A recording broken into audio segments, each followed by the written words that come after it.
But like always, when YouTube has this cool new thing with a live stream. You can live stream in normal format and in shorts format at the same time. Put it. Put that. For a plethora of death? Well, yes, he actually did, because Yingli is the one narrating this thing. Are we going to get an explanation as to why she'd fall in love with the guy Botrix who says. attacked her and tried Botrix has correctly joined the channel. Hello, Almanzo. Happy New Year. Although I'm not sure in Australia, it might already be day 3 or something.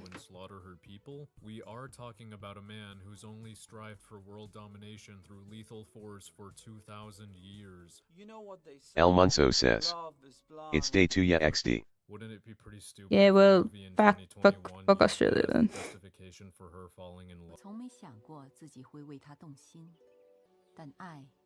El Munso says. WTF. I'm sure this'll clear things up. I mean, El Munso says. Fuck rest of world. Slow S. I wonder, y'all, are this also weird and crazy? You're like on 2x speed, already on day 2. It's just like, it's almost like it's impossible to not fall in love with him, right? He's so charismatic, so charming. Even when he's angry, you're like, woo, you're so handsome.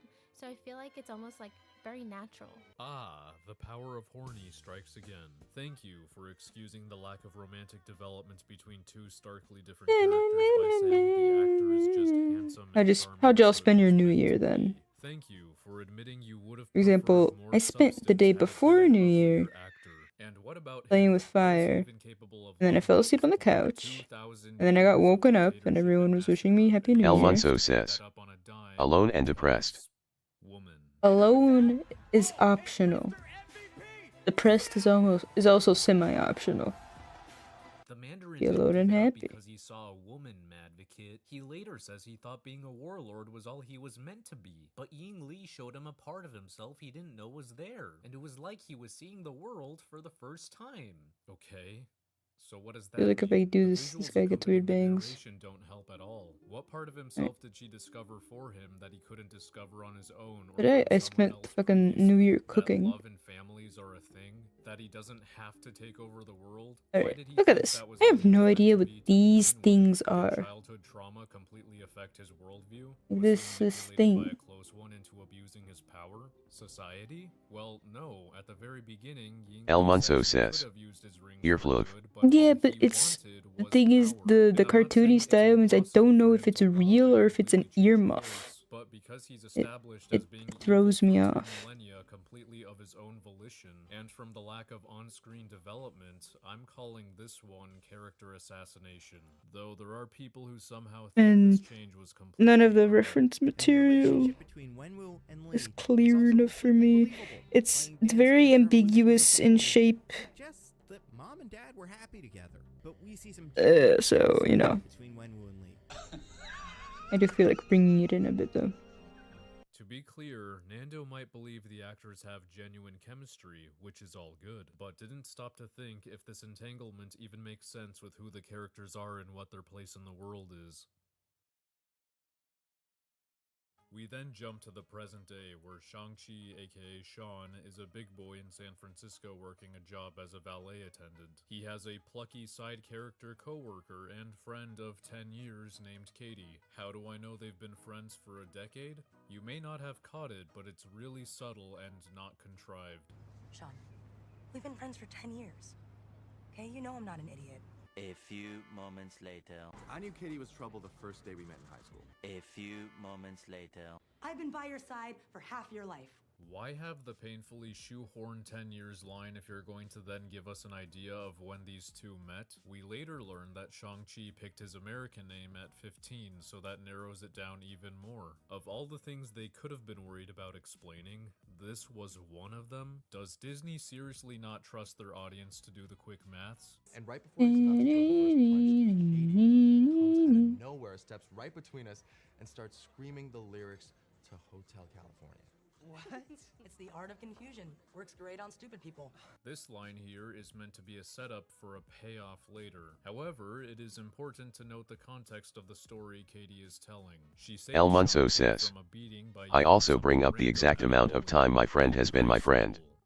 Almanso says, just in case someone forgets. I feel like that's a real easy way to seem really manipulative. Some dude confronts Sean, telling him to give up his pendant. A fight breaks out where Sean bursts into a kung fu frenzy. Yo, what up, y'all? It's your boy Clev coming at you live on the bus. In this shot, Clev's live stream begins with 43 viewers, with comments and likes already flooding in, and it shoots up to 1.3k viewers in 6 seconds. Clev should not be taking the bus with these numbers. He should be driving a Lamborghini with sponsorship and ad money. Oh well, it's not like this live stream will have any effect on future plot, right? Right? Quick nitpick. Almanso says, my best friend, I always bring up the fact that I groomed him to be my friend from a young age. I have so many questions. And the fight only started 20 seconds ago. Seems like an easy fix for the editing room, but honestly, what can you expect from the studio that can't even get tic-tac-toe I don't know. right? Almanso says, like. Okay, this is I don't know. You're a furry, so I guess it just comes with the territory. Somehow a long-ass blade with a flaming edge can retract and be powered in such a confined amount of space. But Almanso says, the 10 rings are just WTF. technologically advanced. Oh, how do I You know expect these me men are to from the 10 rings, you ask? Well, the Mandarin decided to dress this guy in 10 rings merch, logo fully I just have to ask the client if this is an acceptable amount of foof and if I can continue working. I mean, alternatively, there's the other sketches. This one done. We need a happy. Almanso says, met him in a game when he was 17. Well, you see, he had his That's like barely groomed. Almanso says, they already have like I was like 20. opinions. And loud enough to prevent him from looking at his rearview mirror and seeing the fight. Now, if you haven't kept track, the bus has been Almanso says, 2 minutes and that's the 15 joke. seconds before the brakes Arr. accidentally cut. And in these 2 minutes and 15 seconds, nobody's gotten the driver. I don't know, everything I want to say in response is bound to get me you. I guess it's just your typical Tuesday in if you're gonna go through the trouble of grooming someone to be your friend from a young age, you gotta start young. Yeah. As soon as the brakes What game? Is it COD? Just so happens to need them to stop at Oh, what's that? A Counter-Strike? Contrived? Yeah, I'd fucking say so. It couldn't have been Fortnite. League? Was it Dota? Whoop, did you see that?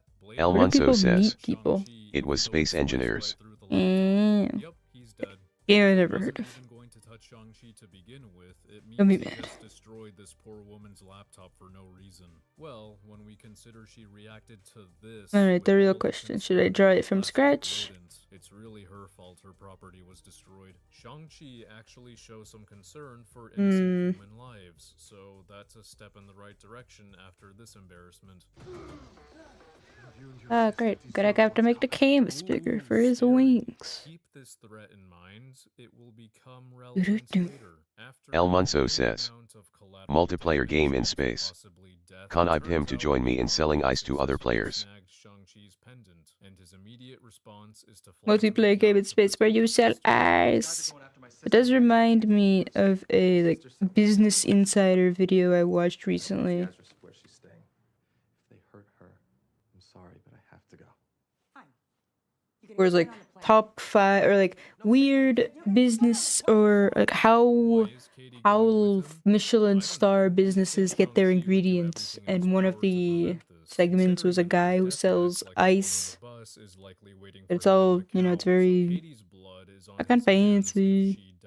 She might even just slow him down if she needs Okay. saving, since, you know, she has zero combat experience. Do I need to make it even bigger? That's exactly what Maybe just make everything happens. smaller. It wouldn't even be hard to stop her. Katie just leaves, so all he has to do is not tell her what flight he's taking or where he's going exactly. So they're both going on this spontaneous trip to another country with no telling of when they'll be back. And I guess these valet attendants have the money for immediate plane tickets. We're already prepared with everything required for international travel, and expect their jobs to welcome them back with open arms whenever they return. Alright. Put this away. I need space to see. After my mom died, my dad started my training. The scarf. Probably way bigger than maybe it should be in terms of proportions. I don't know. I feel like I have to play more multiplayer games soon. I wish to socialize. I don't go outside. Won't catch me at a bar. I don't even go to Barnes and Noble. I saw a meme on Instagram where it was like, guys be spawn camping now. El Those Munso guys parked says, at like a Barnes and Noble. I'm currently in my 2-week Minecraft phase.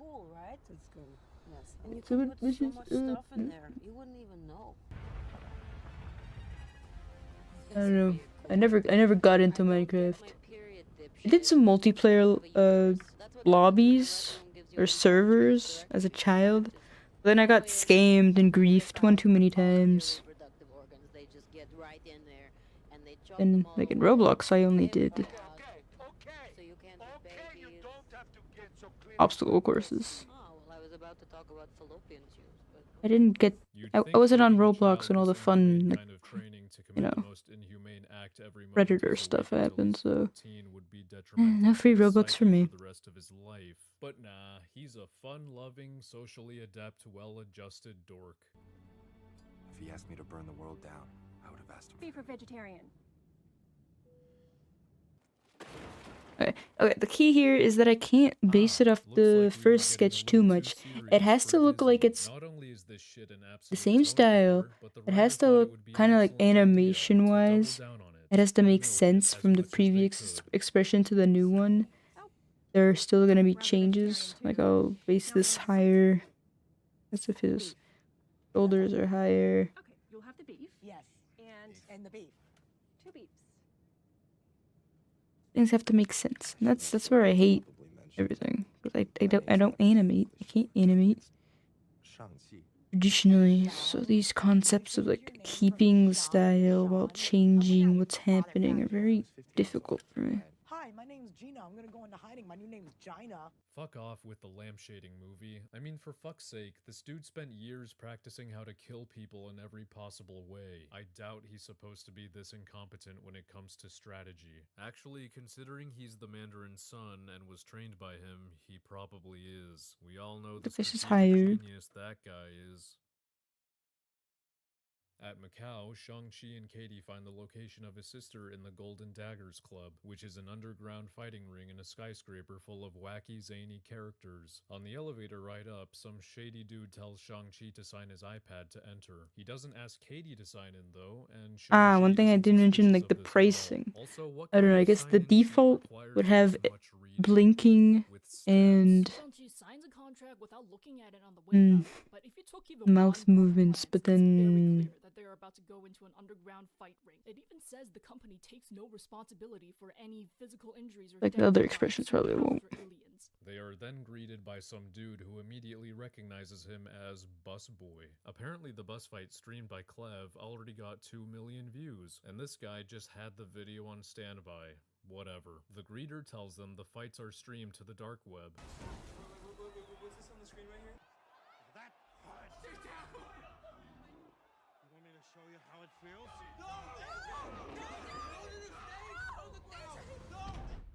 No! Go to the stage! No!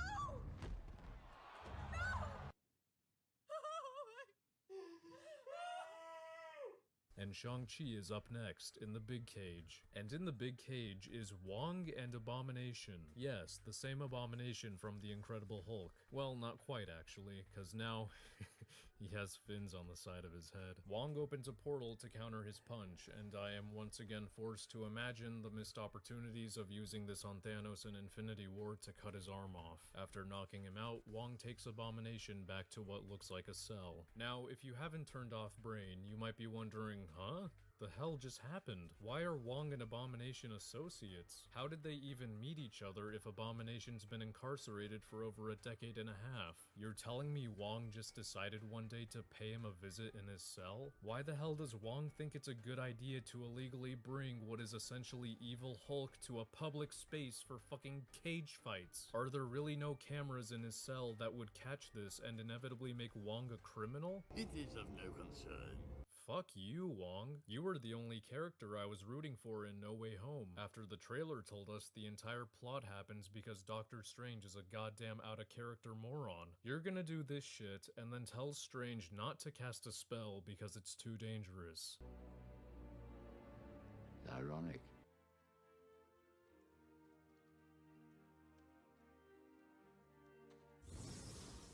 Just leave me out of this.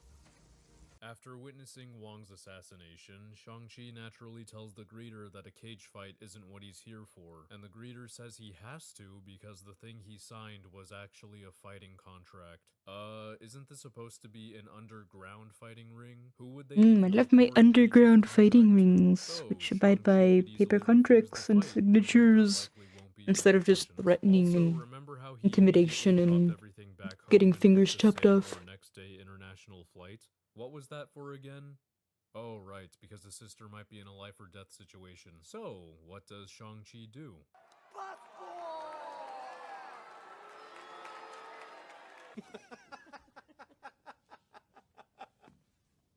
And turns out, the person he's fighting is, drumroll please,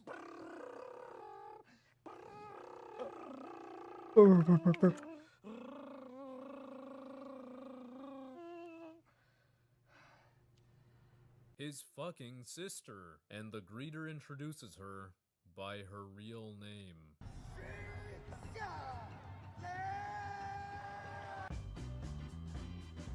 I'm not here to fight anybody. Okay, I'm looking for my sister, Sushale. Never heard of her.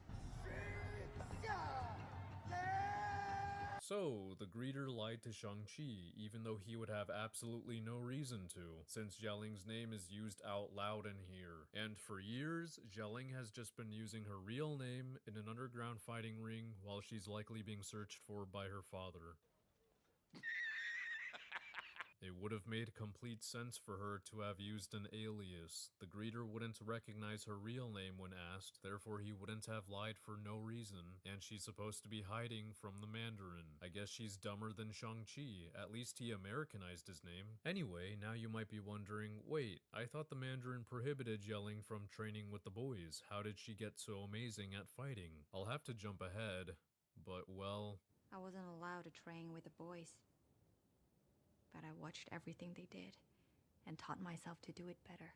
Somehow simply watching translated to actual hands-on practice with experts in the field. Not how this works. Getting a little deja vu from WandaVision. These are runes, Wanda. Only the witch that casts the runes can use her magic. A few moments later.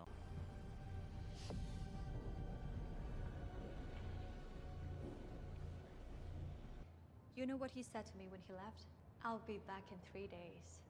3 days turning to a week. A week turned to a month, and a month turned to 6 years. So, this is interesting, because Shang-Chi dropping everything and instantly flying here tells me he deeply cares for his sister, and yet he never came back for her. Instead, he went to California to start a new life. Nor did he go visit her right after he got that postcard months ago, even though he straight up says he assumed this address is where she's staying. Getting a little deja vu from Black Widow. Where did you think I was all this time? I thought that you got out and were living a normal life. And perhaps there is a reason for him going to another country and never returning, but that doesn't mean he couldn't help his sister anymore. There is no indication he went to the authorities or tried contacting S.H.I.E.L.D. or Tony Stark to ask them to look into the Mandarin and his location with their advanced technology. His compound is on the side of a mountain fully exposed. I'm sure this would get picked up by satellites. If Shang-Chi could get in touch, I imagine telling them he's related to the guy running the 10 Rings base of operations would spark their interest just a little bit. He could have killed 3 birds with 1 stone, save his sister, fuck over his dad, and topple the 10 rings. He had 10 years to make an attempt, but he did nothing as proven by his complete silence. Not looking great for his characterization. I can't tell if he really cares about his sister or doesn't give a shit at all. What's also interesting is, how did Shang-Chi even get to America? The reason he was able to leave was because his dad sent him on a solo mission to kill the leader of the Iron Gang, the one responsible for Ying Li's death. But it can be inferred that the Iron Gang also resides in China. A whole bunch of them just show up to Wenwu's compound one night in a flashback, and Wenwu pays some of them a visit in a bar soon after. So Shang-Chi wasn't taken out of the country to deal with them, and he couldn't have hitched a plane because it's not like he has money, a passport, a visa, or even an ID. You might say, well, he traveled to the Iron Gang in a helicopter with a pilot, so there you go. But A, the pilot wouldn't just agree to help Shang-Chi fly away from his dad, and B, even if Shang-Chi knocked out the pilot and took the chopper for himself, he doesn't know how to fly it. Traveling across continents and an ocean with no resources isn't just something you can say just happened. You could honestly have an entire movie just about how Shang-Chi escaped, but we don't even get a throwaway line. Anyway, Shang-Chi then confronts Jialing about the postcard she supposedly sent him, and get this. The postcard, which had no name and no message, supposedly sent by someone who would have no fucking way of knowing where he lives, wasn't actually sent by her. Who would have guessed? And oh my god, if it ain't the biggest coincidence of all time. Katie, we're out of options. We have to go now. I'll buy you some time. Just keep going. On a dark desert highway, cool wind in my hair. Remember when she said doing this confuses stupid people? This was the payoff. It works on a deadly assassin trained by a 2,000-year-old conqueror. No, Katie is dead. Wait, why are they using stun batons and not guns?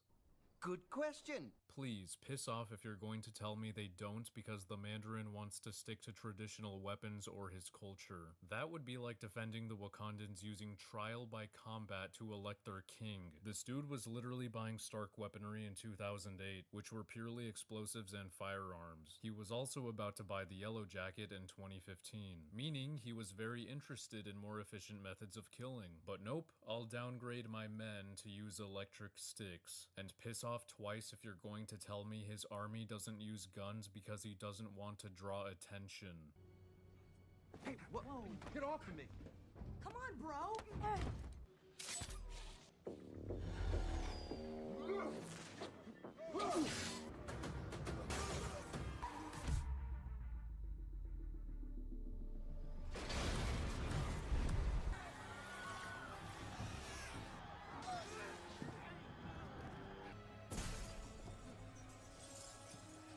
Strategic warlord, everyone.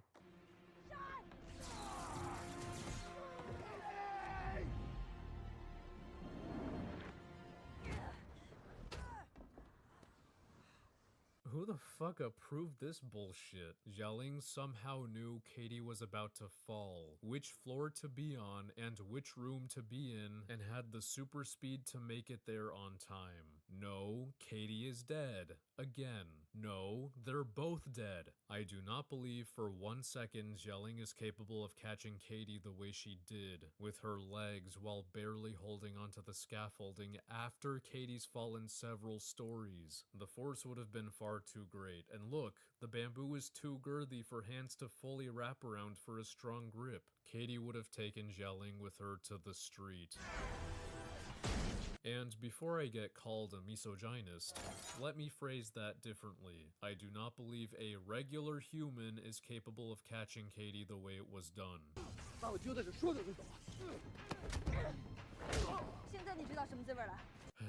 Okay, first of all, Shang-Chi didn't leave you for dead. He may have left you with a neglectful I and hate angles that or doesn't mean you were constantly at risk of being killed. Second, you had no idea if he would survive this onslaught. You can't tell him you were trying to make a point if he's fucking dead. She was so determined to make this point, she was even chill leaving his friend, who had nothing to do with his decisions, to die.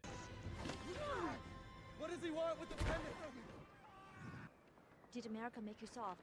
No, what the fuck? He wasn't sparing him, he was trying to get information. Shang-Chi literally kills someone a few seconds before this to save you. Great work. I can't tell if this was supposed to be a girl boss moment or subtle commentary on Western culture or nothing at all. Either way, this just made yelling look stupid. Again.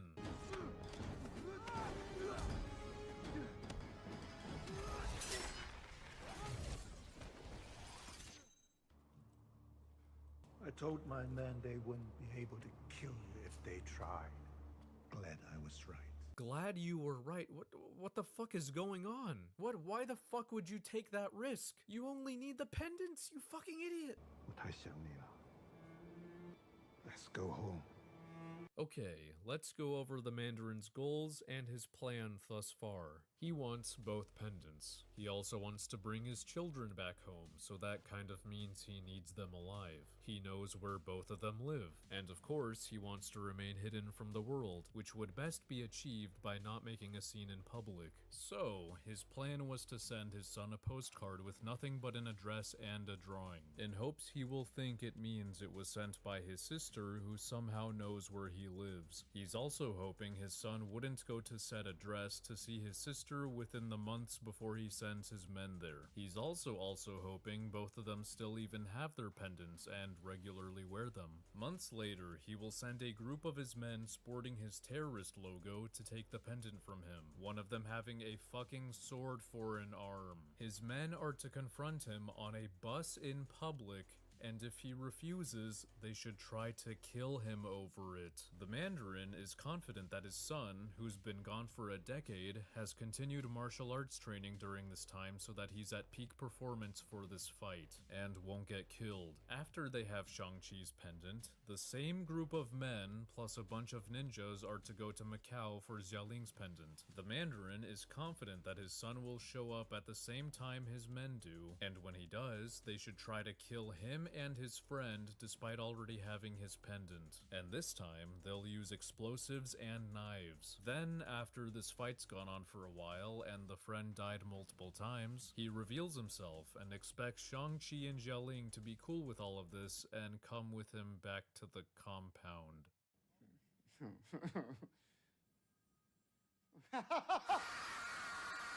What was the point of the postcard if all you did was have Shang-Chi intervene and possibly sabotage your mission of getting Xiaoling's pendant? Why didn't you send two separate groups of men to attack your children at the same time? Why didn't you have them attack in a private place like their homes instead of out in fucking public? If you wanted to bring them home with you, then what exactly were you going to do if Shang-Chi didn't or couldn't go to Macau after his pendant was stolen? Or more likely, what if Shang-Chi didn't know you were going after his sister because this guy didn't end up saying, You and your sister deserve what's coming. What? Were you going to have your men travel from California to Macau, pick up Xiaoling, and then travel back to California to pick up Shang-Chi?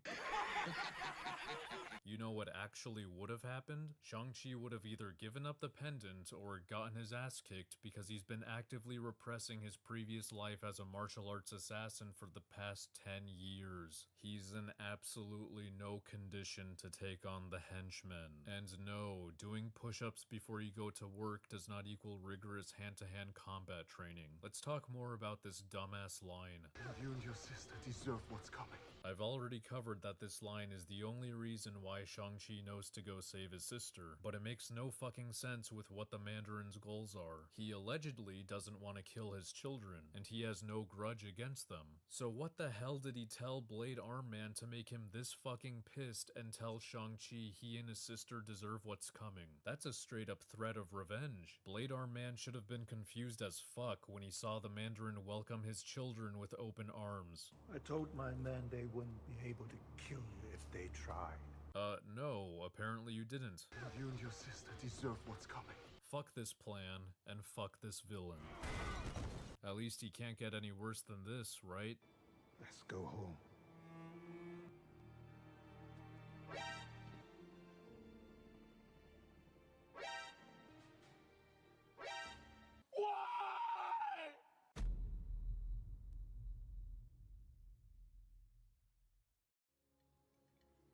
A funny story. Some years ago, a terrorist from America needed a boogeyman to bring your country to its knees. He appropriated the 10 rings, my 10 rings, but because he didn't know my actual name, he invented a new one, the Mandarin. He gave his figurehead the name of a chicken dish. America was terrified of an orange.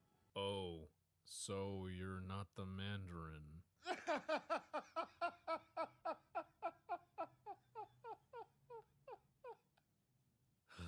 Ladies and gentlemen, Shang-Chi has now retconned the retcon of the subversion. The Mandarin? See, it's not real. I am the Mandarin! I'm not the one that's going to kill you, Mr. Slattery. There's somebody who wants to meet you. Do I know him? No. But you took his name, and now he wants it back. He gave his figurehead the name of a chicken dish. America was terrified of an orange.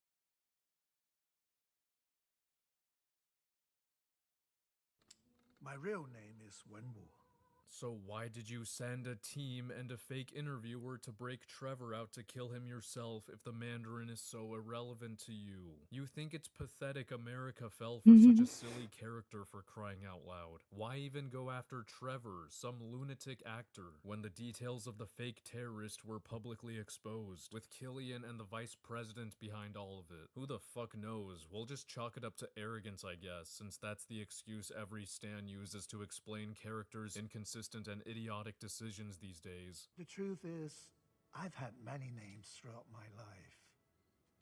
The Warrior King, Master Khan. Okay, general rule of thumb. If you're going to give an alias to your villain you want the audience to sympathize with, don't give them a name like Master Khan. For the longest time, my friends and I thought Master Khan was referring to Genghis Khan. It wasn't until recently that I googled Master Khan and found out he's a fictional character from the comics. Do you know why we instantly believed Wenwu was the Genghis Khan of the MCU? Because they're pretty much the same person, and Wenwu was alive during the reign of Genghis Khan. Only Genghis Khan was much worse for being a serial rapiste with several wives and concubines. It was also hard to believe that for 2 millennia, the power-hungry psychopath remained celibate, so we didn't even bat an eye when we thought the movie was confirming his dick ran rampant, spawning children left and right. This family is portrayed as being special to Wenwu and the only one he's ever had, but because you wanted to make this obscure comic reference, you just risk destroying that notion with this name, especially as it lines up with Wenwu's history.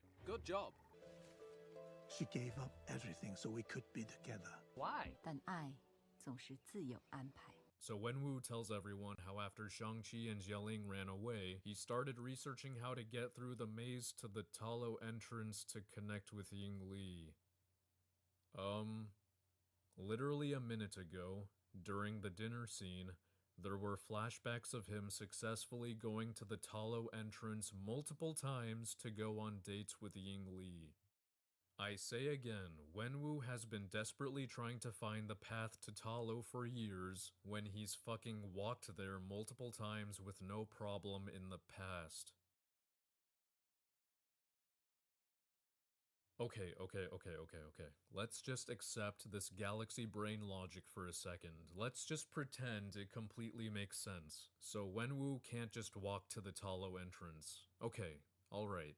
Why not use his fucking helicopter to fly to the entrance? It is of no concern. I mean, knowing the psychopath he is, I'm surprised he didn't just send his army to cut down the forest and make his own path. Or fuck the army, he could easily mow it down himself. Madvocate, it's a fucking magical moving forest. The bamboo is probably extra strong and immune to the 10 rings. Sorry, had to jump ahead to shut down any eBay just sent me tell me I'm wrong. notification about eBay AI. Turn your photo into a listing with a few easy steps. I mean, for all the uses of AI, that's actually an interesting... what's that word? Use case? So you take a picture of something and it determines what it is and comes up with an AI-generated description. And probably suggest a price as well.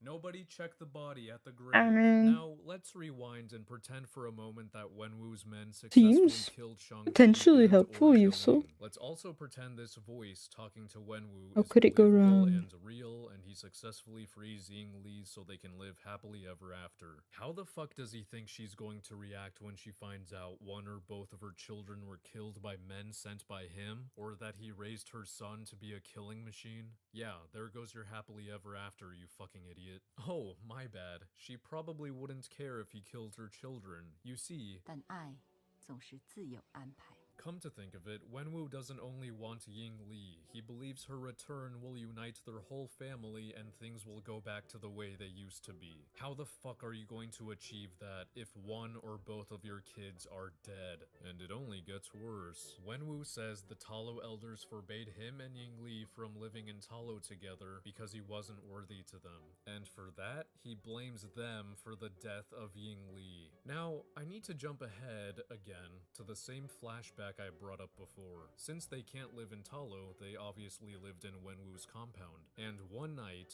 the Iron Gang just walks into the compound and kills Ying Li. Where the fuck was Wenwu security? It is of no concern. If Wenwu's out for groceries at fucking 10 p.m., you'd think he'd have at least a few guards by the front door to protect the only people he's ever loved, especially when he knows he's made enemies. Or, you know, he could have just fucking locked it. Yeah, her death is 120% your fault, you absolute dipshit. Is it safe to say now that it's very possible the Mandarin from Iron Man 3 is better than the supposedly real Mandarin? No! The timing of the Iron Gang's arrival is so strange as well. Wenwu ended his reign in 96 when he met Ying Li, and Shang-Chi and Jialing are little kids when they storm in, so they decided to be mad at Wenwu and barge in years after he went dormant. Shang-Chi tells him there's no voice, their mom is dead, and she isn't leaving behind clues. And Wenwu responds, Then what are these? Oh, those? Those are just pendants Ying Li gave her children when they were little, to help them feel safe when they're lost. Did you not know they were made God knows how many years before Ying Li died? Well, obviously he did, because the entire first act was about obtaining them from his kids who he hasn't seen in 10 years. So what the fuck is this assumption? He's acting as if the pendants just showed up on his doorstep one day, or materialized out of thin air in front of him. So the two pendants are used to activate this water simulation of the maze upon placing them in the eyes of this dragon mural that was never established. How is this physics-defying mural that creates a map to a place Wenwu's unfamiliar with even in his compound to begin with? It is of no concern. Since Shang-Chi and Jialing don't buy Wenwu's story and refuse to help him because why the fuck would they, he imprisons them. Either Wenwu only has one damn cell for prisoners and no way to chain them up, or his guards were too arrogant to put them in their own individual cells and chain them up. I have a hard time believing both. Someone getting the dankest head in the world is heard in the distance.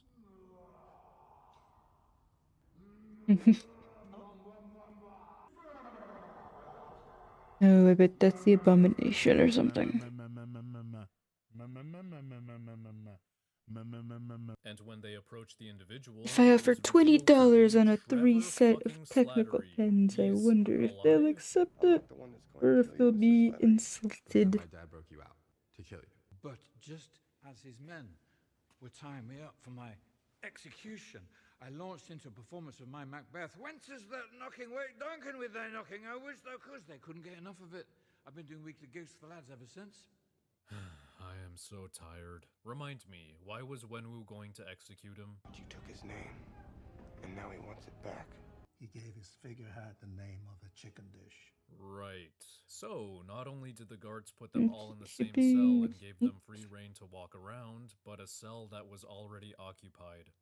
It's okay. It's not like locking them up with Trevor is going to reveal very important information that'll advance the plot for them in any way. Anyway, Trevor reveals very important information that'll advance the plot for them, thanks to this mythical creature named Morris that was picked up by Wenwu during one of his expeditions to find the entrance to Talo. Morris grew up with Ying Li and knows how to get through the pocket in the forest. I'm putting a pin in discussing the issues with Morris's very existence in this story once more information is revealed. Why is Morris, a native Taloian, and potentially helpful for getting to Talo, which he is, incarcerated? It is of no concern. Apparently, a lunatic British hobo learned to understand Morris's language somehow, so you think it'd be easier for Wenwu to learn it. While Shang-Chi and Katie are learning about Trevor and Morris, Jialing goes off somewhere and kicks down a stone wall. Wenwu locked up his martial arts experienced children in a prison whose walls can just be kicked down, and Jialing says there are underground tunnels that can take them to the garage because that's how she escaped last time. And in the garage, they steal a car and are spotted by security cameras. So Wenwu has cameras in the garage, but not in the prison or around his front door.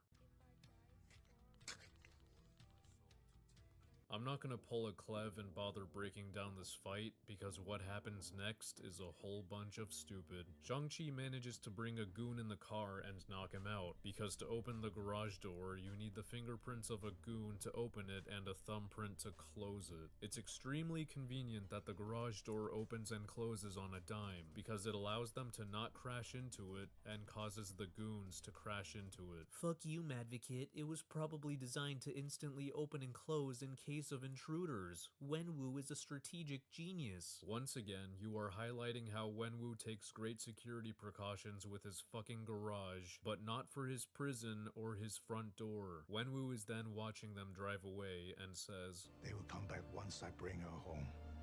Oh. Well, This is his reasoning for not immediately going after them. Bird weapon full. Okay. We will rescue my wife from her prison and bring her home. They'll be driving for 3 days before Wenwu tries to free Ying Li, and assuming Wenwu assumes they're driving away as far away from him as possible, since he doesn't know they have a creature that knows how to get through the maze and its location, how the fuck will they know once Ying Li is back? From a feeling? How do you know? A feeling. So he should probably go get them in case they never return or get stranded in the middle of nowhere from gas or battery depletion. Or don't, because capturing them now would fuck up the plot, you know? Wait, what? He has cameras in several barren hallways and rooms. One's on a stairwell. One's just a truck. Are these bathroom stalls? Are these cameras watching the public in some faraway city? Are these random stock videos of the world? Motherfucker, you have all these cameras set up, but not a single one in your prison or your front door?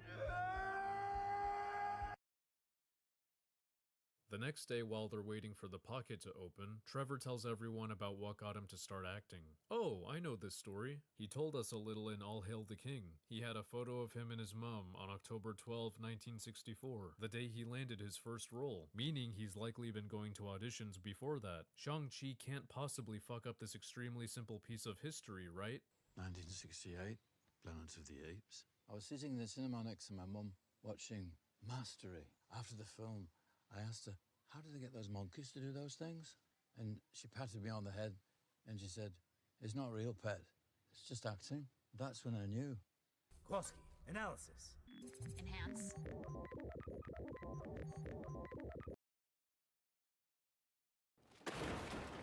Feige, all you had to do was tell the fucking intern to watch Iron Man 3 and All Hail the King and write down what's been established. Fear not, for I am certain there is an extremely good reason for them kinda forgetting this. So you became an actor because you thought the monkeys were actually Riding horses? I did, yes.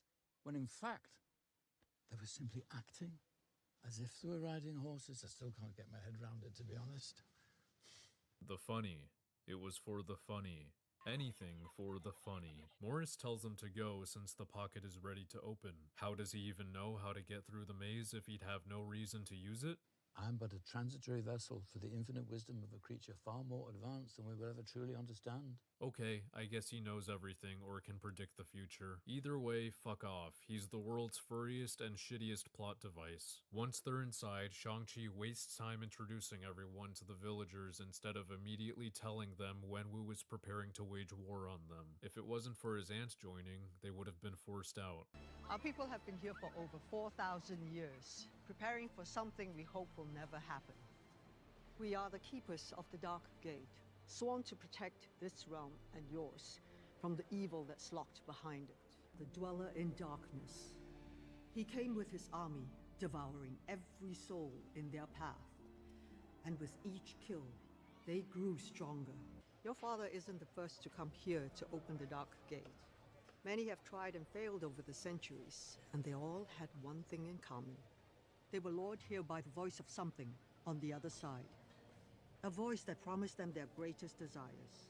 This has been their purpose for over 4,000 years. Not only was this information absent from the scriptures about Talo Wenwu read in the beginning, but Ying Li never told Wenwu that since 4,000 years ago, her village's entire purpose is to contain a soul-eating dragon behind a gate, and that many people over the centuries have tried opening it because they were lured by a voice promising them their greatest desire. Because if she had told him this, Wenwu wouldn't be this much of a dumbass, and this entire movie wouldn't have happened. Again, they managed to fall in love, date, get married, and have a family without once bringing up what Ying Li did for a living. Fuck off. Now, not to nitpick, not unlike my podcast mostly nitpicking. Okay. You kind of figure at some point in their at least 8-year relationship, Lee would have told Wenwu that's not a that the nitpick. evil monster trapped in her dimension that promises you whatever you That's not a pick. That's not a nitpick. That breaks the entire film. Literally nothing would happen as it does if she had to. Hey, you know what's interesting about my village? We have a monster tied up that lies to you. But maybe Wenwu is just a bad listener. I don't know. We're really going to argue Wenwu, who's in a very happy marriage, just doesn't listen to his wife, and that's something so important. I completely missed this the first time I watched it.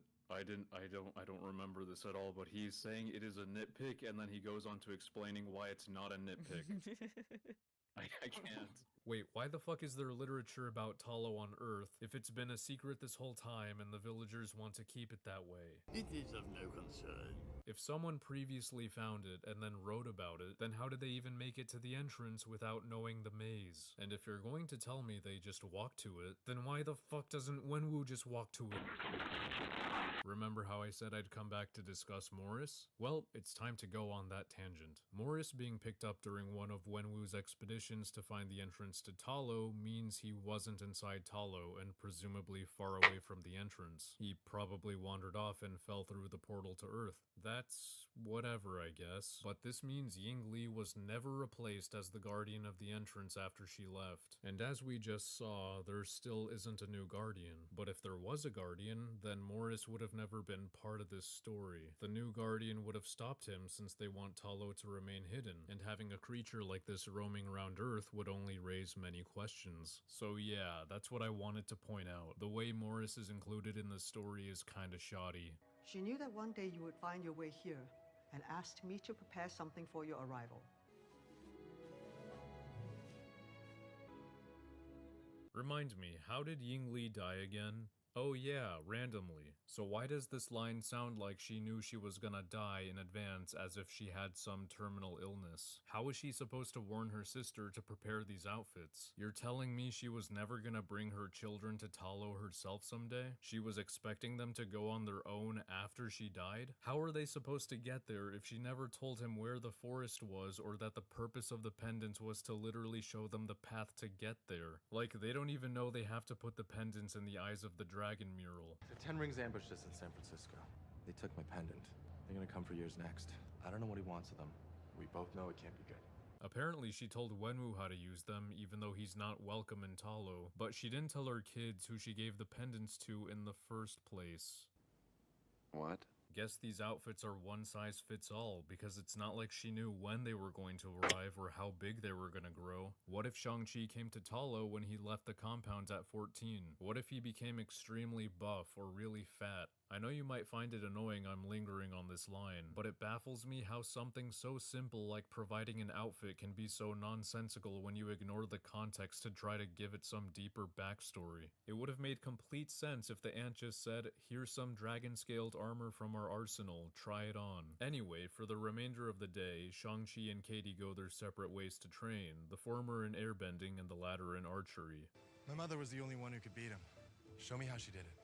Sorry, champ, you're gonna have to be a hot young woman to do that, because Wenwu would have annihilated her if he didn't stop to watch her and was consistent with his rings. Shang-Chi has a little pensive moment to himself and reveals that when his dad sent him on his first mission to kill the guy who killed Ying Li, he went through with it. And now he's making it this big deal, telling Katie, "Oh, I'm not who you think I am," and making it sound like he's ashamed of her knowing he's killed before. He also thinks his mom would hate him for having done this, and now he's having this epiphany that he needs to kill Wenwu. All of this is weightless because A, he's had no rule against killing throughout this movie and participates in it, and B, he fucking forgot his mom willingly dated the man who's killed God knows how many hundreds of thousands.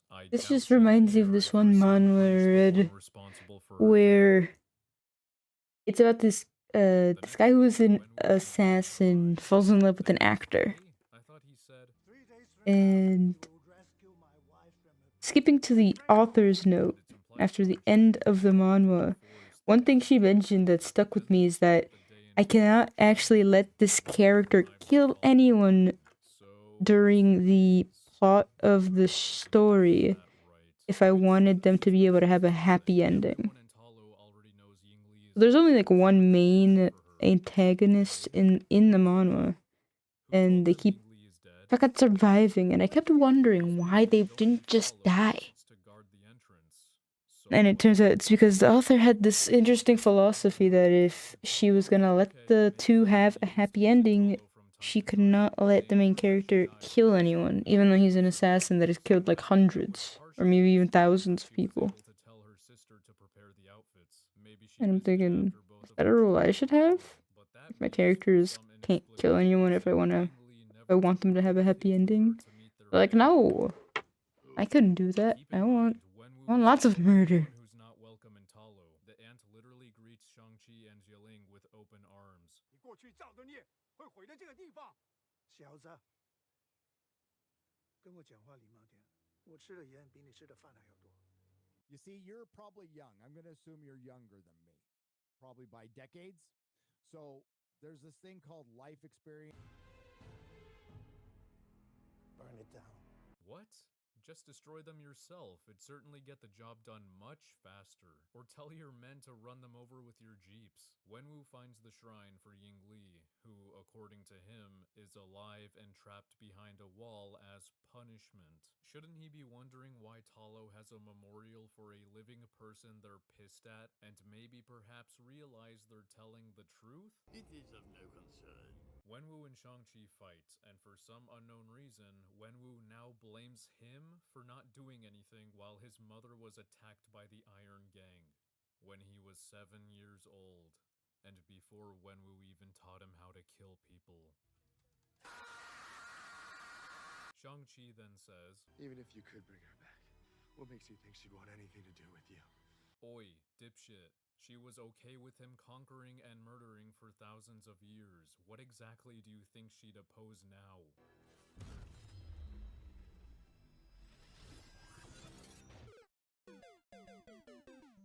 Yup, he's dead. It's truly sad it needs to be said, but remember that everyone in this movie is a regular human with regular vulnerabilities. They fly now! They fly now! I will give this moment one thing though. I'm glad they had Wenwu briefly propel himself before landing to soften his fall, otherwise his legs would have been obliterated.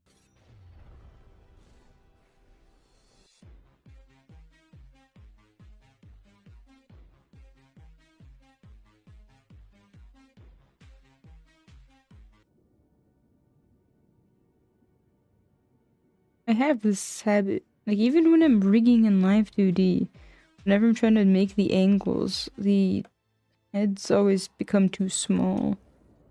Okay, if the punch didn't kill him, it would have at least completely knocked the wind out of him. AKA, he 100% should have drowned by now. Wenwu somehow doesn't see or hear the soul-eating minions escaping through the wall.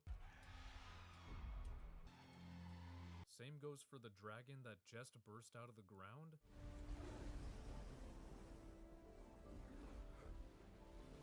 Either that or he chooses to ignore it. I gotta say, the rules for the minions are about as fortified as the rules for the Dementors from The Flash, so you know they fucked up. It's established that the only material that can kill the minions is dragon scales, and they show normal weaponry phases right through them. But then somehow, Blade Arm Man can just grab one. He repeatedly tries to stab one, phases through it each time, but his hand doesn't upon grabbing it, preventing it from killing him. Okay. Also, the giant lion pooch thing can kill the minions by just biting them. Okay. Well, I would say that shows that they're special somehow. I don't know how, but somehow. Destroying Shang-Chi, who was taught airbending only a day ago.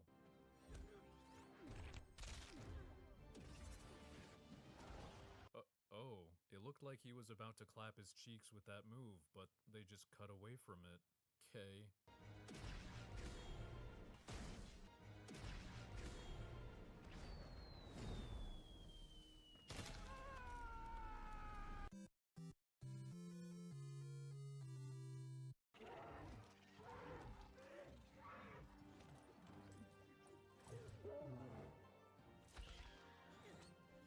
I'm sorry, how fucking long are these ropes meant to fight other people around you? Not only is the dragon hundreds of feet in the air, but it's constantly moving, and she happens to nail the minions.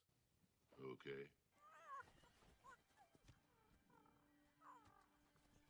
This is a genuinely funny moment with Trevor because it entirely stems from his character and isn't something random flung at us. We haven't seen him throughout the entire fight, and when we finally do through Morris's perspective, he seems to be dead. But this dedicated actor, known for being a coward who doesn't want to die, has just been performing. Calm down, mate. I'm not dead, it's just a performance. Now get down here, play along. The Dweller in Darkness busts out from too many minions collecting souls and feeding them to it, and Wenwu finally realizes he was tricked, and thus begins his well-earned character arc. Nope, he pushes Shang-Chi out of the way, gives him the rings, and then dies. This fucker was an irredeemable moronic asshole throughout the whole movie, and in his final moments, he terrorized Talo, broke out a soul-eating demon and its minions they've contained for 4,000 years, when this really shouldn't have happened, and then died. And I think the movie wants us to feel bad for him. Mission failed. We'll get him next time. I'd like to point out that none of the minions went after Shang-Chi or Wenwu despite being the closest people to them, but they're the main characters, so we can't have that happen. I mean, neither of them are equipped with dragon-scaled weaponry, so imagine if they did go after them. Would kind of, sort of, maybe just a little bit change the plot. The rest is just green screen schlock. Whatever, man, please be over soon. I think the three biggest offenders in this scene are the siblings being able to hold onto the dragon when it's basically a roller coaster, Xiaoling's close-range rope weapon literally turning into Wonder Woman's lasso. Like, seriously, you expect me to buy this amount of rope can extend this far and just wrap around stuff at will? And the unexplored abilities of the rings. Like, what are these things? Nando couldn't even answer in his video without making a really broad guess. They are so powerful, so versatile. Can anyone even tell what the stakes are when wearing them? One of them carries Shang-Chi at some point, providing yet another potential way Wenwu could have traveled to the Talo entrance. I guess he never tried doing that in his 2,000 years of using them. Okay. Speaking of Nando, I know breaking down what Wenwu and Yingli actually did in this movie makes this video obsolete, but to restore balance, I want to bring up this other video of his. Now I consider this one to be clickbait, because it's more of a critique of Katie's character rather than praising her. At least that's what I thought the title was implying, but Nando makes a good point. The movie tries to give Katie some kind of arc. It's set up in the beginning in this breakfast scene, where her mom says grandma didn't come to America for her to get a Berkeley degree only to park cars. Then at the bar, her friend tells her she should grow up and live up to her potential. Then her conflict is stated in the scene where Katie tells the elder that she admires the villagers for knowing exactly what they want and spending their lives perfecting it. Unlike her, where she gives up on something when she starts getting remotely good at it. But this isn't true at all. If anything, the one skill we know Katie has mastered, driving, is present throughout the movie. It's literally her job, one that isn't even a detriment to her life. Shang-Chi has the same job as she does with no support, and he manages to afford his own place. Katie isn't struggling financially from what we can tell, and she visibly enjoys being a valet attendant. But this plot line throws Katie under the bus for not working at an office. Movies love to use jobs like this as shorthand for a poor lifestyle choice, but it's a job. One Katie is good at, and one that gives Katie time to hone the skills that Katie uses to save the world. But in Talo, the movie gives up on that to tell us that Katie is actually a screw-up who needs to stick to something, and that something ends up being archery. Yeah, she's told if you never aim, you'll never hit. Then she trains in archery for a day and nails the neck of the Dweller in Darkness. Then she goes home. That's it. I have Votrix says, YouTube chat check. Will she abandon the job that she enjoys to become an archer, or will she look for a job that uses her degree, which isn't even a decent message to put out to begin with? And I'd agree with the whole wasted potential thing if Katie was a lazy bum refusing to put her skills to use, or if her current job was actively making her miserable, but she's afraid to leave it because it's a stable source of income. Fuck, that one sure hits home. Anyway, despite this plot and its characters being in shambles, there's a nice scene where everyone is honoring the fallen warriors.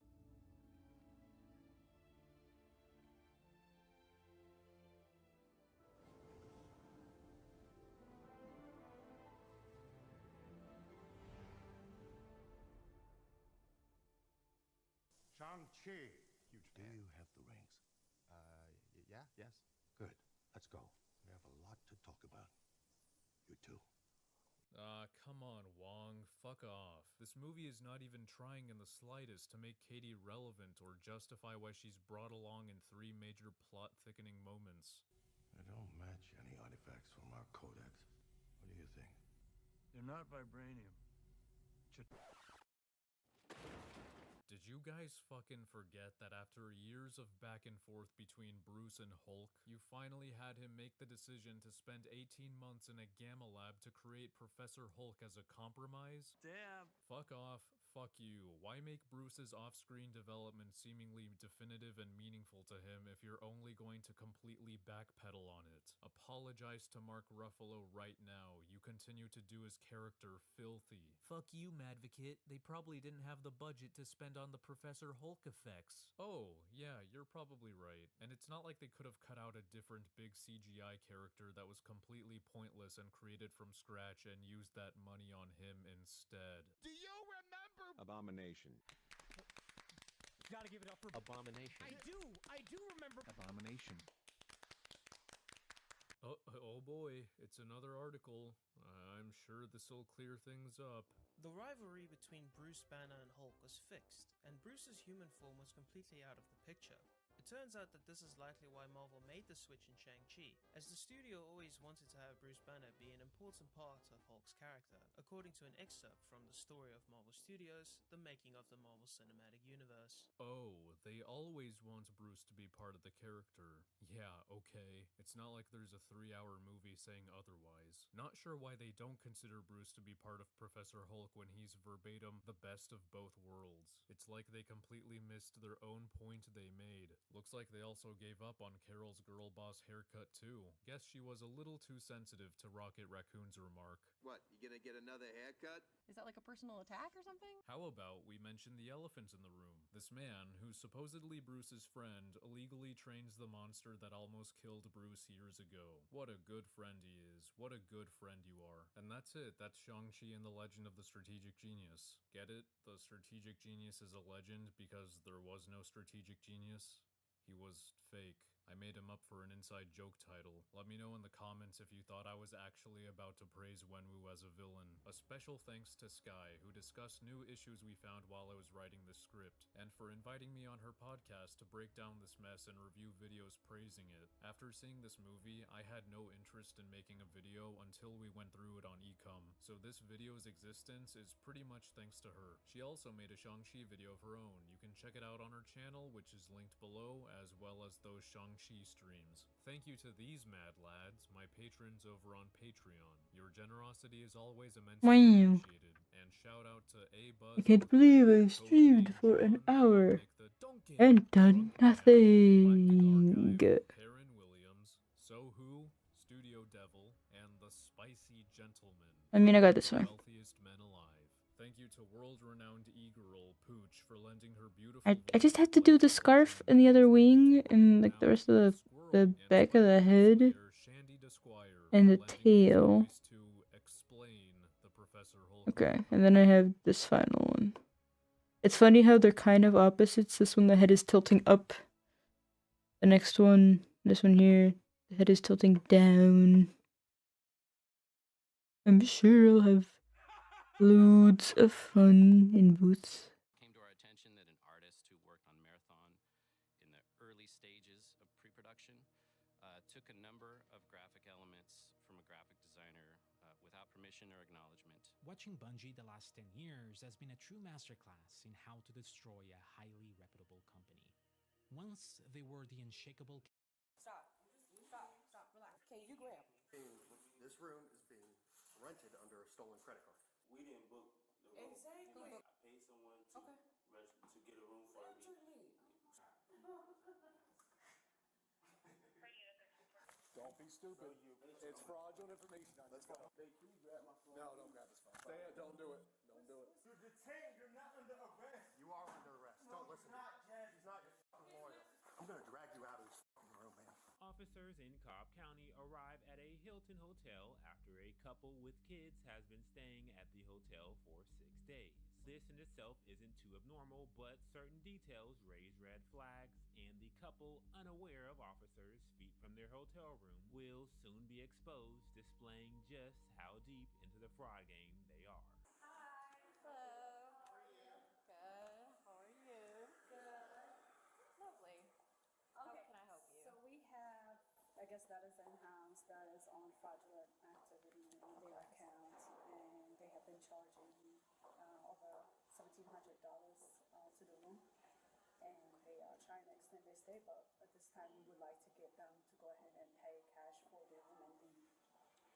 Okay, so she's staying in a room right now. Yes.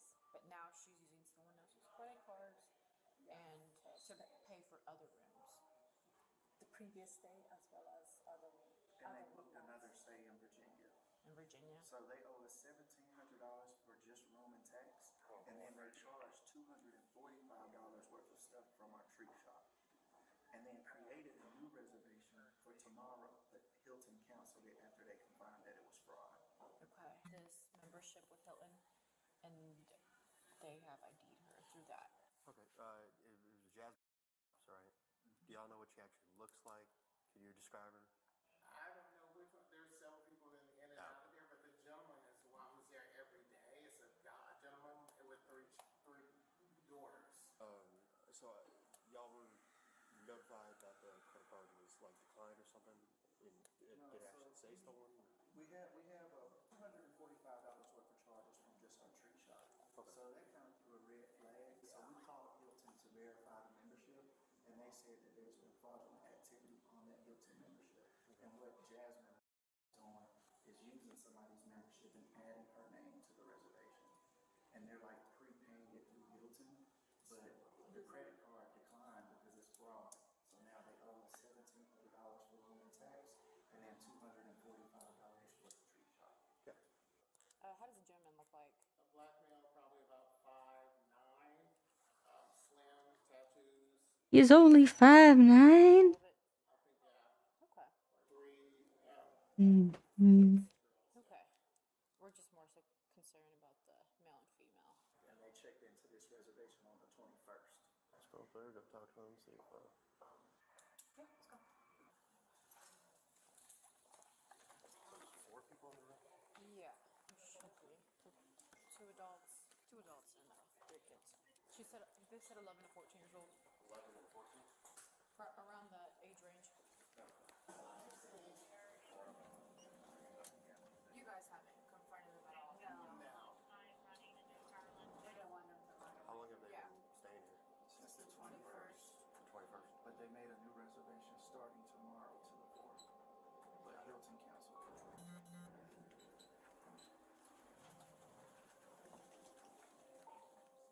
Yeah, the whole thing is, we confirm they're gonna grind. They're gonna go out the back.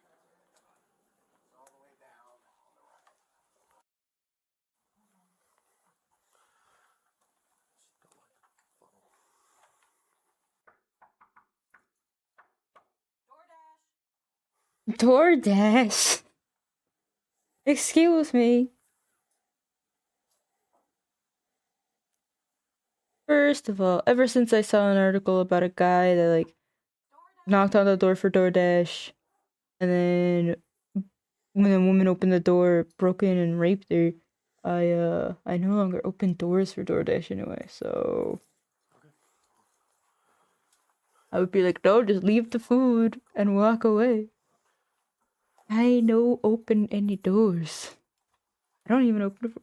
Ever since that other body cam, no, it was a CCTV camera footage of that guy who faked being a UPS deliverer and then, you know, murdered 3 people in the house. I don't open doors for them either. Was it so hot that you gotta be half naked?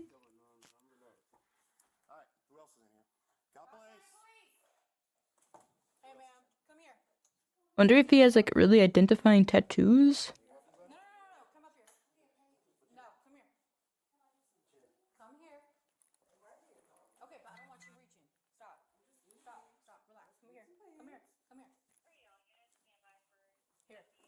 That's not pants. We're just gonna put this over here. Okay, you grab them. Here, yes, I will. But come here. That's not pants. Honey, you're just gonna put them over your underwear. They're not pants. Here.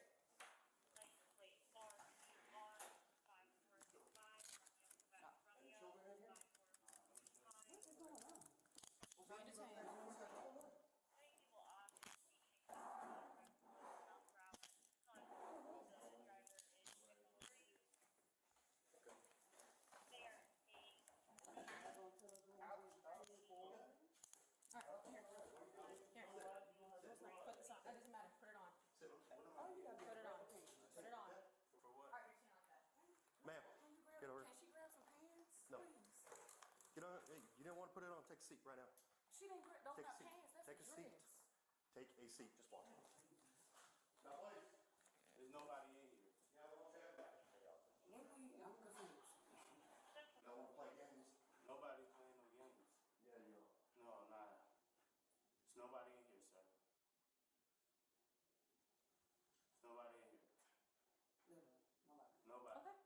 Officers try to get information on the two, but aren't given any clear answers and instead provided a cover story that makes almost no sense. Are you Mr. Alston? No, I'm not. No? Who's Alston? It's not you. That's not you? Okay. Like without knowing anything yet, my first guess would be it's like the half off scam. Okay.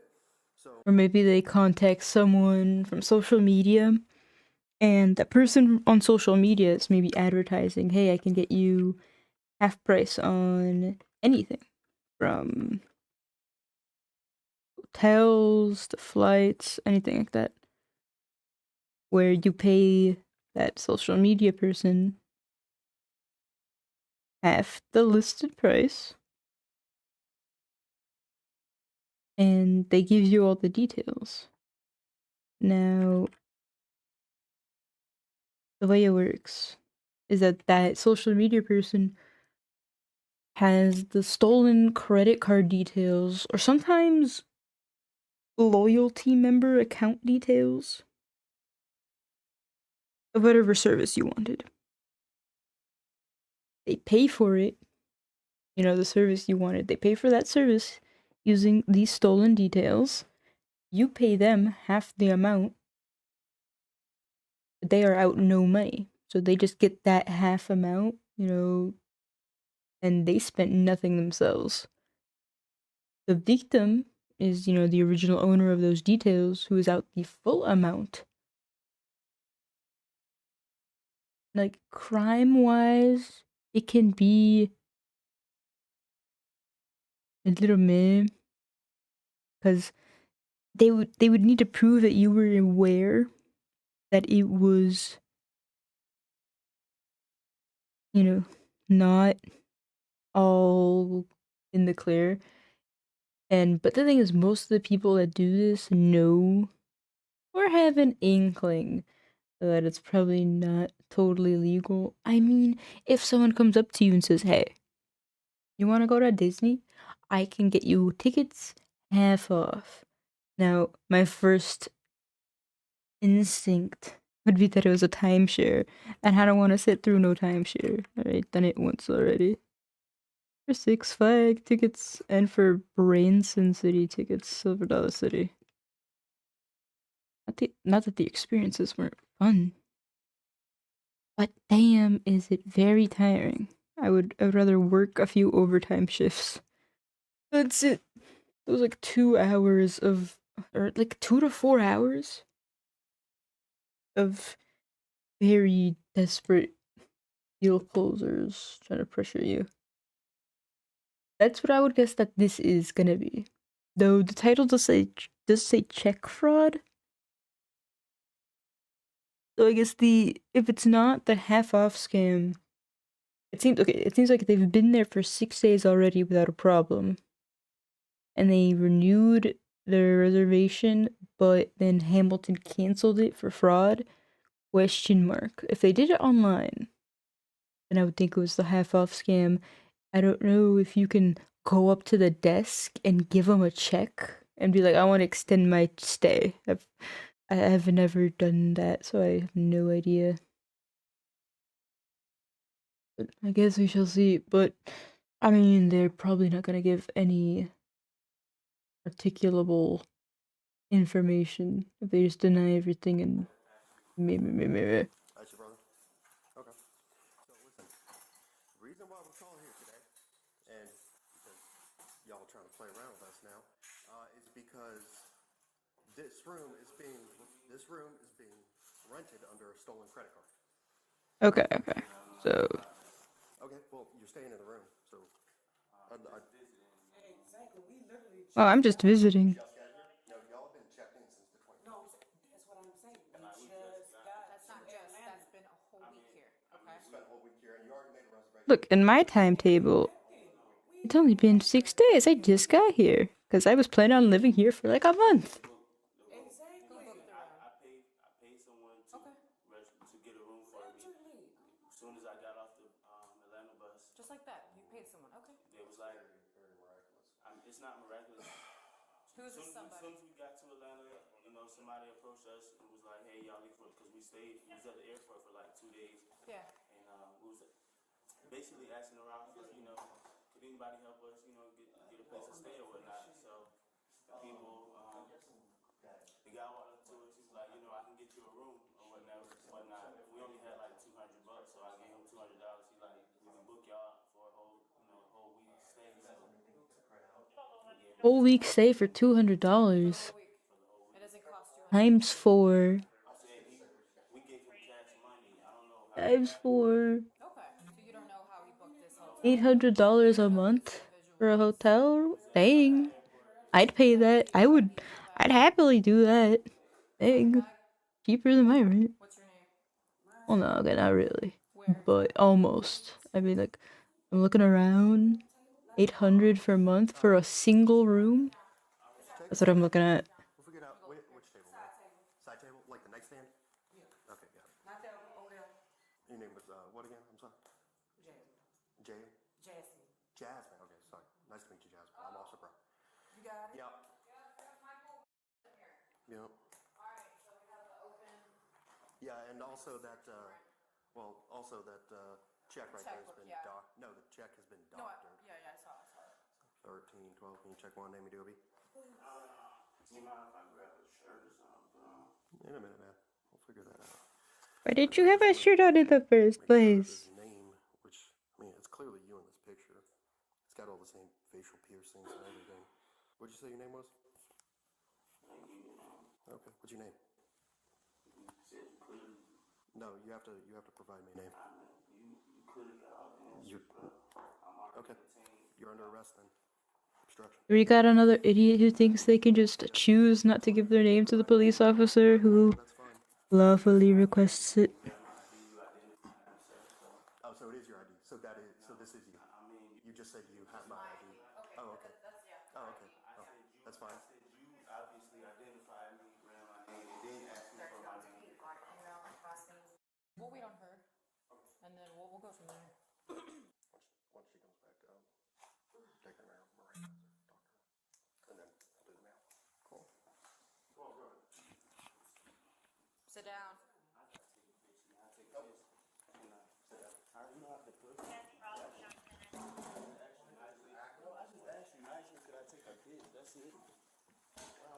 That's sort of the worst things that I really hate about any human.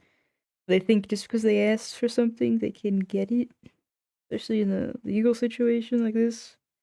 Like, I asked nicely if I could go take a piss. So I am now standing up, even though you did not say yes. And I'm gonna go do it. It's like, why ask if you don't care what the answer is?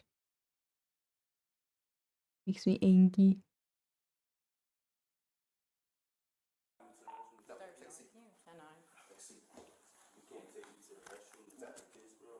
No! Okay? And it's like, you don't take the no for your answer, and then you're like, but you can't just, no, I can't, okay? I don't want to, I'm not going to. No. Sit your ass down. I'm not gonna go take a piss. So it'll just piss there, it doesn't matter. Give him a speech. Take her in the bedroom. Come on. Get her some pants while you're down there. She don't need to be in her underwear the whole time.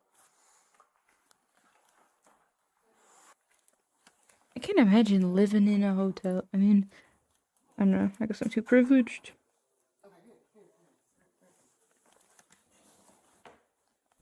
Reading the woman her rights in order to question her on the story behind their hotel stay, it becomes clear the woman is hiding something. You have the right to remain silent. Anything you say will be used in court as evidence against you. I have a slight conspiracy that sometimes cops might purposely badly read the Miranda card just so that maybe the suspect thinks that they're dumb. This one seems like she read it fine. Read it with some sass.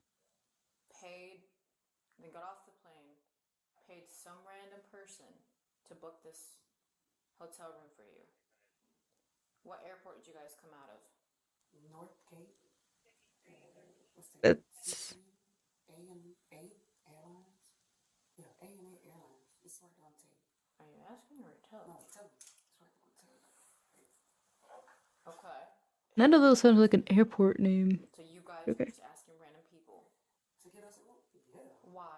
Why couldn't y'all get a room yourselves? Because we spent everything we had on the plane. Literally. Come here. Yes. Okay. So who's Michael Williams? I don't know. You don't know? Okay. Who's this check belong to?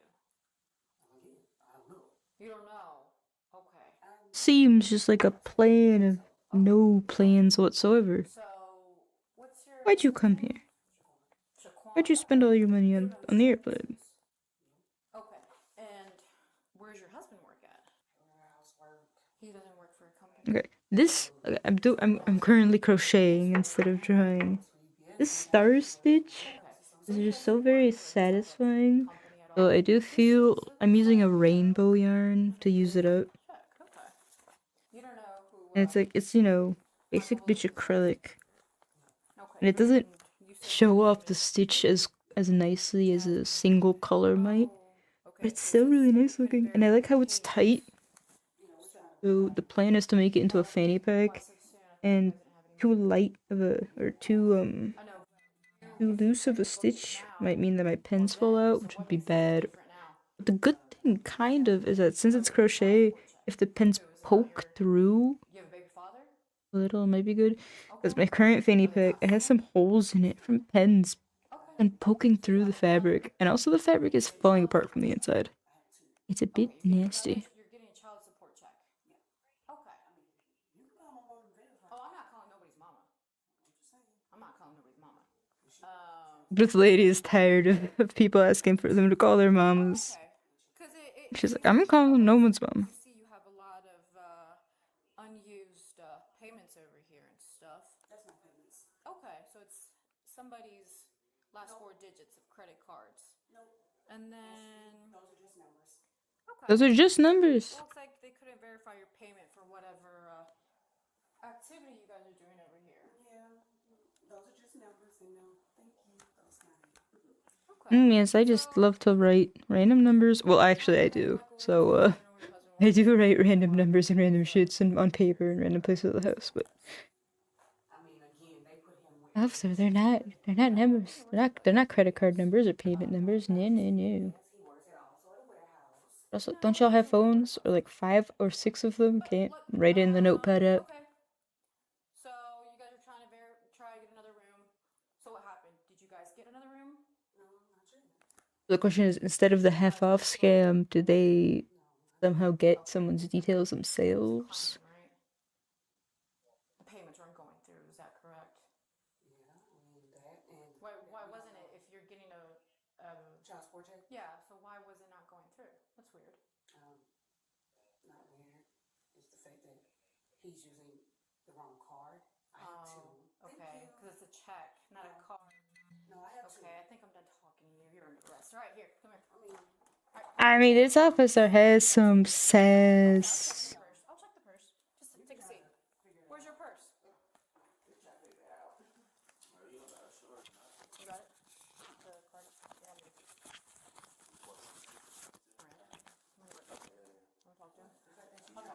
Yeah, I mean, Alright, come here. This feels a little flat, Actually, we'll take her. but it also feels okay. Hoping to question the man as well is quickly shown he is not interested, but instead desires a more hands-on approach. Alright, come in this corner. He's gonna have to go piss again. In the corner. Alright, sir, I'm Officer Dela Cruz, Cobb County Police Department. I'm good, sir. Just stay in that corner for me.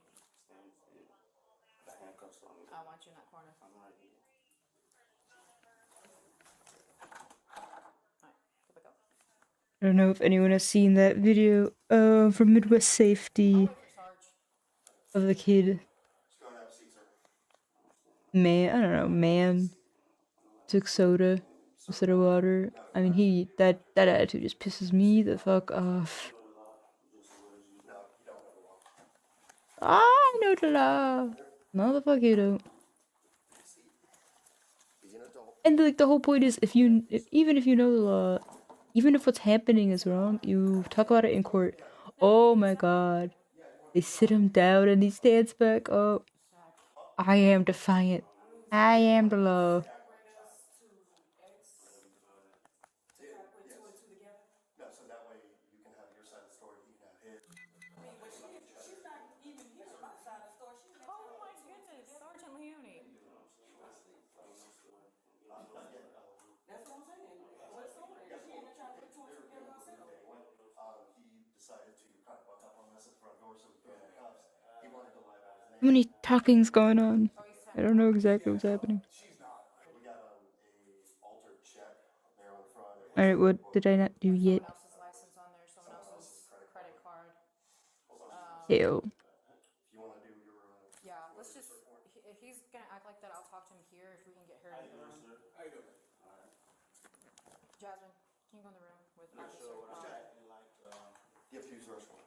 As they proceeded to come into the door, Here, go in the room with him. I'm gonna talk to him.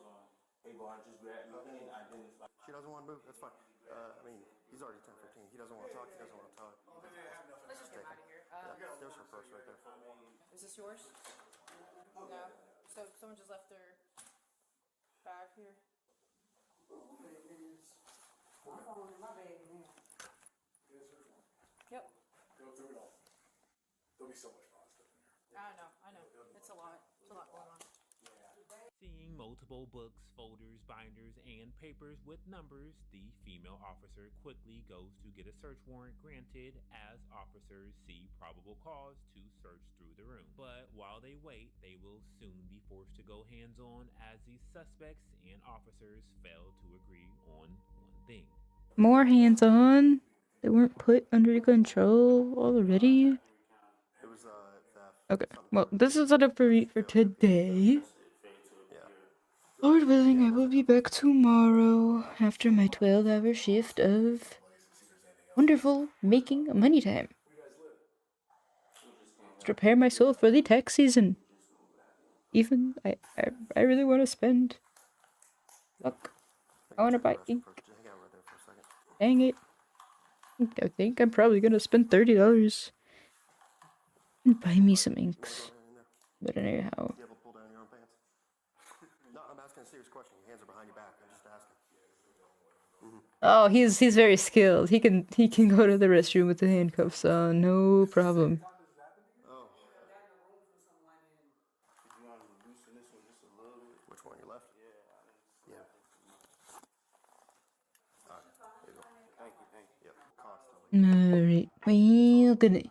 Happy New Year. Well, it's already the day after New Year for me. So happy, well, happy New Year anyway. I mean, it's just the new year. The year is still new. So happy. Okay. It's